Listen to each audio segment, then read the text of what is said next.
Jaundice affects 2/3 of newborns around the world. 10% of those cases require some kind of treatment. If they don't receive therapy, it can lead to lifelong brain damage or even death.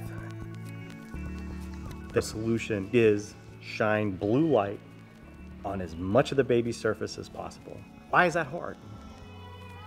We know how to generate bright light. The issue is, how do you do it in the context of the developing world? My name is Timothy Prestero. I'm one of the founders of Design That Matters. What we do is we find the world's best social enterprises that are making a difference in developing countries. We design new products and services that make them more effective. The biggest difference between design and engineering is, as an engineer, you can say, well, they're using it wrong or they didn't read the manual. In the world of design, there's no such thing as a dumb user. There are only dumb products. The question that we're trying to solve is, how do you make a phototherapy device that's hard to use wrong? We interview doctors and nurses overseas. We found one who said, the baby, when it's lying under the lights, looks cold. So what I do is I put a blanket over the baby. Well, now it's not getting any phototherapy at all. So Firefly has phototherapy from above and below. One of the difficulties of designing Firefly was we wanted to really design it for the third world context, which means that we didn't want to have any moving parts or any openings for bugs to get in. So for this device, we were able to draft up a lot of engineering concepts about how to seal the device. And then once it's sealed, how do we manage the fact that it still creates heat? We're actually able to come up with a system where the base of Firefly allows the heat to slowly dissipate through a heatsink that we installed in the bottom, out the back, and away from the child. SolidWorks really helped us when we created a prototype and brought it to Vietnam, and people kept on telling us, oh my gosh, this top light, it's way too low. We can't get a baby in and out. And there was this big aha moment. So we were able to just go into SolidWorks, just change where we'd put one plane, and the whole model changed with it.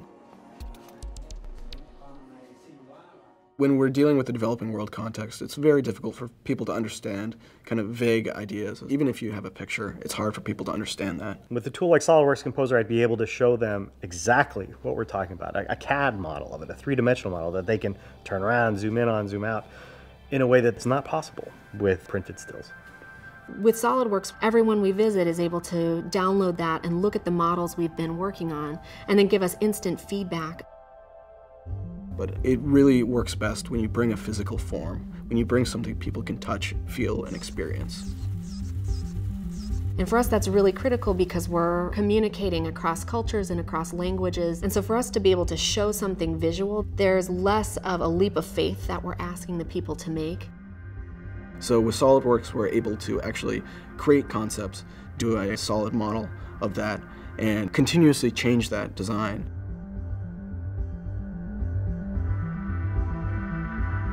With Firefly, we've just passed 100 infants successfully treated, which is a great milestone for us. And we're currently working on setting up manufacturing in Southeast Asia to service Southeast Asia and beyond with the device. I think that once you get into design and engineering as a practice, it's really hard to look around at the world and take it as it is.